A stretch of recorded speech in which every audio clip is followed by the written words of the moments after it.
अल-सना chicken haleem गुज़िश्ता 13 सालों से फरोख्त की जा रही है। हलीम की तैयारी में विटामिन से भरपूर मग़ज़ियात का इस्तेमाल किया जाता है। ये हलीम 3 मुकामात में दस्तयाब रहेगी, जिसमें नज़द ग्रैंडमा बेकर्स, ज़हरा नगर चौराहा, Banjara hills road number 10, lake view Banjara function hall road number 11, Venkataramana colony चौराहा खैरताबाद शामिल है। शाम 5 बजे से माह रमजान की चांद रात से 6 शव्वाल तक हलीम फरोख्त की जाएगी। ऑर्डर देने पर इफ्तार पार्टी के लिए हलीम सरबराह की जाएगी। मजीद तफसीलात के लिए मोहम्मद गौस के फोन नंबर 9912355077 या फिर 8374443443 पर रब्त कायम किया जा सकता है।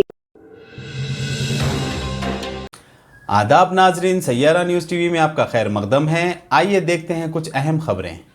मरकजी वजीर दाखिला अमित शाह ने कहा कि बीजेपी के तेलंगाना में इख्तिदार में आने के बाद मुसलमानों के तहफ़्फ़ुज़ात ख़त्म किए जा रहे हैं। अमित शाह चेवल्ला में जलसे को मुखातिब कर रहे थे। इन्होंने कहा कि स्टीयरिंग मजलिस के हाथ में है, इस हुकूमत को इख्तिदार से हटाना जरूरी है। 8-9 सालों से बीआरएस का जो भ्रष्टाचारी शासन चल रहा है, उसकी उल्टी गिनती शुरू हो चुकी है। बीआरएस और केसीआर, इनके विरोध में ये जन आक्रोश पूरी दुनिया देख रही है। हमारे बंडी संजय को केसीआर ने जेल में डाल दिया। उनको लगता है कि भाजपा कार्यकर्ता जेल में जाने से डरते हैं। केसीआर, कान खोलकर सुन लो, यहां एक एक कार्यकर्ता आपके अत्याचार और जुर्म सहने से डरता नहीं है। हमारी लड़ाई तब तक समाप्त नहीं होगी जब तक आपको गद्दी से नीचे नहीं उतार देते हैं। मुझे बताओ तेलंगाना वालों, बंडी संजय कुमार की अरेस्ट से आप सहमत हो क्या? जोर से बोलो, सहमत हो क्या? मैं आज पूछना चाहता हूं केसीआर को, क्या गुनाह था बंडी संजय कुमार का? एक ही गुनाह था कि उन्होंने पेपर लीकेज के खिलाफ युवाओं के अधिकार के लिए आवाज उठाई। आपने बंडी संजय कुमार को जेल में डाल दिया। 24 घंटे भी नहीं रख पाए। 24 घंटे में कोर्ट ने बेल देकर रिहा कर दिया। हमारे नेता विधानसभा में एटेला राजेंद्र जी बोलने को खड़े हुए, तुरंत उनको आपने गृह के बाहर कर दिया। क्या समझते हो कि आप बोलने नहीं दोगे तो हम तेलंगाना की जनता को हमारी बात नहीं करेंगे? वहां तो विधानसभा में आपने रोक लिया। आज लाखों लाखों लोग भारतीय जनता पार्टी के समर्थन में खड़े हैं। आप कुछ नहीं कर सकते हो। राज्य में युवाओं के साथ अन्याय हो रहा है। एसएससी का पेपर लीक हो रहा है। तेलंगाना स्टेट सर्विस कमीशन के पेपर भी लीक हो रहे हैं। 55,000 से ज्यादा, अरे लाखों युवाओं का भविष्य एक केसीआर की सरकार ने बर्बाद कर दिया है। केसीआर, चुनाव के मैदान में ये युवा आपका हिसाब किताब करने के लिए तैयार है। राज्य में 2 लाख से ज्यादा पद खाली पड़े हैं। 2 टर्म से भर्ती नहीं करी और अब अंत में जल्दी जल्दी में भर्ती करी है, करने का प्रयास किया है। 80,000 भर्तियों की घोषणा की, उसमें भी पेपर लीक कर युवाओं को बर्बाद करने का काम आपने किया है। ध्यान बटाने के लिए तेलंगाना राष्ट्र समिति से भारत राष्ट्र समिति बना, क्योंकि वो ध्यान बटाना चाहते हैं। भैया केसीआर, तेलंगाना में ही आपका काम तमाम होने वाला है, भारत की कहां बात करते हो। इन्होंने प्रधानमंत्री बनने का स्वप्न देखा है, इधर उधर घूमते हैं कि भाई प्रधानमंत्री का बात करेंगे तो मुख्यमंत्री तो बन ही जाओगे। अरे तेलंगाना की जनता सब समझती है प्रधानमंत्री की कुर्सी खाली नहीं है। 24 में फिर से पूर्ण बहुमत के साथ नरेंद्र मोदी प्रधानमंत्री बनने जा रहे हैं। केसीआर, नरेंद्र मोदी ने मुझे बताओ चेवेल्ला वालों, 24 में मोदी जी को प्रधानमंत्री बनाओगे? ऐसे नहीं, दोनों हाथ उठाकर बताओ, बनाओगे? मगर 24 में अगर फुल पिक्चर देखना है मोदी जी को प्रधानमंत्री बनाने का, तो उसके पहले ट्रेलर आता है तेलंगाना में भाजपा की सरकार बनाने का। तेलंगाना को अपने परिवार के लिए एटीएम बनाकर रखा है, मगर अब तेलंगाना की जनता जागरूक हो गई है। और मैं तेलंगाना की जनता को कहने चाहता हूं, निर्लज्जता के साथ, कोई शर्म के बगैर ओवैसी के एजेंडे पर एक केसीआर चलते हैं। वो तेलंगाना का स्वतंत्रता दिन भी नहीं मनाते हैं। मुझे बताओ, सरदार पटेल ने तेलंगाना की रचना की, निजाम को भगाया, तेलंगाना स्वतंत्रता दिन मनाना चाहिए या नहीं मनाना चाहिए? जोर से बोलिए, मनाना चाहिए या नहीं मनाना चाहिए? मैं आपको वादा करते जाता हूं, मोदी जी के नेतृत्व में भारतीय जनता पार्टी की सरकार बनाइए। हैदराबाद में परेड ग्राउंड में पूरी दुनिया देखे ऐसा तेलंगाना स्वतंत्रता दिन हम मनाएंगे। हम नहीं डरते हैं मजलिस से।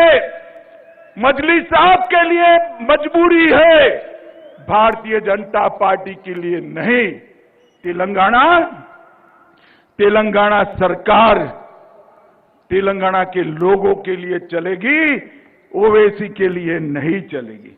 मित्रों, 2 बेडरूम हॉल किचन की स्कीम में भी माइनॉरिटी का रिजर्वेशन किया, संविधान विरोधी मुस्लिम रिजर्वेशन शिक्षा में किया और कई सारी बातें की। मैं यहां कहकर जाता हूं, भारतीय जनता पार्टी की सरकार बनेगी तो एक गैर संवैधानिक मुस्लिम रिजर्वेशन को हम समाप्त कर देंगे। ये अधिकार तेलंगाना के एससी, एसटी और ओबीसी का है, वो अधिकार उनको मिलेगा और मुस्लिम रिजर्वेशन को हम समाप्त कर देंगे। मित्रों, बीआरएस का चुनाव चिन्ह क्या है भाई, बताओ तो जरा, क्या है? कार है, कार। ये कार का स्टीयरिंग किसके पास है? किसके पास है? किसके पास है? अब स्टीयरिंग मजलिस के पास है तो कार की दिशा अच्छी हो सकती है क्या? हो सकती है क्या? अरे कमल को वोट दीजिए भैया, कमल को वोट दीजिए। कमल पर बैठकर महालक्ष्मी, वैभव लक्ष्मी तेलंगाना में उतरेगी। ये कार का स्टीयरिंग, ये कार का स्टीयरिंग मजलिस के पास है, ओवैसी के पास है। वो तेलंगाना का भला नहीं कर सकती। ये नक्शा भी बनाते हैं भारत का, तो उस पर कश्मीर आधा दौड़ते, आधा कश्मीर बताकर आपने भारत का अपमान किया है। मजलिस को खुश करने के लिए इसका तेलंगाना की जनता आपसे जवाब मांगेगी। मित्रों, मोदी जी ने तेलंगाना के लिए ढेर सारा काम किया है। 8 साल में हाईवे की लेंथ 2 गुनी कर दी है, लगभग 1 लाख करोड़ रुपया तेलंगाना के हाईवे के लिए खर्च किया है। हमने यहां पर रैली के ठीक बगल में हैदराबाद बीजापुर हाईवे के लिए पैसा दिया था, मगर तेलंगाना ने, केसीआर ने भूमि अधिग्रहण नहीं करा, वो 5 साल लेट हो गए और जो चेवल्ला की जनता को जो फायदा मिलने वाला था वो नहीं मिला है। मित्रों, भारतीय जनता पार्टी की सरकार, मैं कांग्रेस वालों से और केसीआर से पूछना चाहता हूं कि जब हमारी सरकार बनी, केंद्र में मोदी जी आए, उसके पहले के बजट में तेलंगाना को क्या मिलता था? Tax revolution, grant in aid और फाइनेंस कमीशन की ग्रांट तीनों मिलकर तेलंगाना को 30,000 करोड़ रुपया सिर्फ मिलता था। कितना मिलता था? सिर्फ 30,000 करोड़। और 22-23 में मोदी जी ने 30,000 करोड़ से बढ़ाकर 1,20,000 करोड़ रुपया तेलंगाना को दिया है। मगर ये पैसा आपके क्षेत्र में आता है क्या? आता है भाई? दिखाई पड़ता है? कहां जाता है? कहां जाता है? आप समझ रहे हो, ये भ्रष्टाचार की भेंट चल गया है। एक बार भारतीय जनता पार्टी की सरकार बना दो, मोदी जी 1 रुपया भेजेंगे, तेलंगाना सरकार 25 पैसा ऐड कर 1 रुपया 25 पैसा तेलंगाना की जनता के पास भेजेगी। तेलंगाना की जनता के पास भेजेगी। 3 सालों में कैपिटल इन्वेस्टमेंट स्कीम के तहत, ग्रामीण इंफ्रास्ट्रक्चर के तहत नाबार्ड द्वारा 16,000 करोड़ रुपया दिया है। रेलवे के तहत 31,000 करोड़ रुपया नए प्रोजेक्ट के लिए हमने दिया है। रामगुंडम फर्टिलाइजर प्लांट 6200 करोड़ रुपए की लागत से हमने बनाया है। Hyderabad multi modal transport system का विस्तार शंकरपल्ली से आगे बढ़ते हुए विकासाबाद तक करने का काम ये भारतीय जनता पार्टी की सरकार करी है। बोलारम, मेडचल और फलकनुमा उम्दा नगर के बीच एमएमटीएस के दूसरे चरण का शुभारंभ हो चुका है।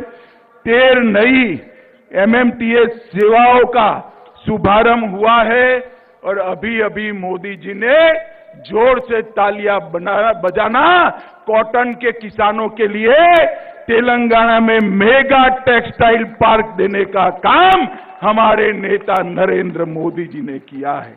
माताओं, भाइयों, बहनों, मुझे आने में थोड़ी देर हुई, मैं फिर से आऊंगा, इनके वादों का हिसाब मांगूंगा। जितने भी वादे किए इन्होंने पूरे नहीं किए। और सबसे बड़ी बात, एक कोई सरकार तेलंगाना में ऐसी नहीं चल सकती जिसका स्टीयरिंग ओवैसी के पास है, मजलिस के पास है। हम यहां पर एक ऐसी सरकार बनाएंगे जो देश के विकास को, तेलंगाना के विकास को, आपके विकास को समर्पित हो।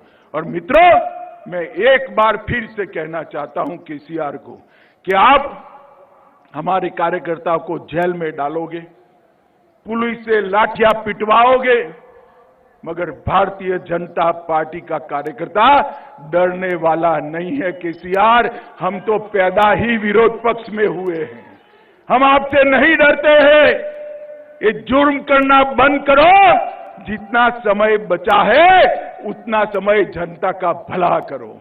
ये पेपर लीक की जांच हाई कोर्ट के सिटिंग जज से कराइए और युवाओं के अधिकार को सुरक्षित करिए, वरना हम आने के बाद जब जांच कराएंगे, जिन्होंने भी युवाओं के भविष्य के साथ खिलवाड़ किया है, चुन चुन कर उनको जेल की सलाखों के पीछे डालने का काम ये भारतीय जनता पार्टी करेगी। मुझे बताओ चेवेल्ला वालों, भारतीय जनता पार्टी की सरकार बनानी है क्या? जोर से बोलो, बनानी है? पूर्ण बहुमत की भाजपा सरकार बनाओगे? मोदी जी को 24 में फिर से प्रधानमंत्री बनाओगे? कमल के निशान पर दोनों चुनाव में बटन दबाओगे? मोदी जी के नेतृत्व में तेलंगाना को सबसे विकसित राज्य बनाओगे? एक केसीआर और ओवैसी की सरकार को उखाड़कर फेंक दोगे? पक्का फेंक दोगे? तो मेरे साथ दोनों हाथ उठाइए, उठाइए दोनों हाथ, विजय के संकल्प की मुट्ठी भींचिए और प्रचंड आवाज से बोलिए, भारत माता की, भारत माता की, भारत माता की, वंदे वंदे वंदे। तो जैसा कि आपने देखा नाजरीन, क्या हो रहा है देश और दुनिया में। इस चैनल को सब्सक्राइब करिए, लाइक करिए, शेयर करिए और हमें दीजिए इजाजत।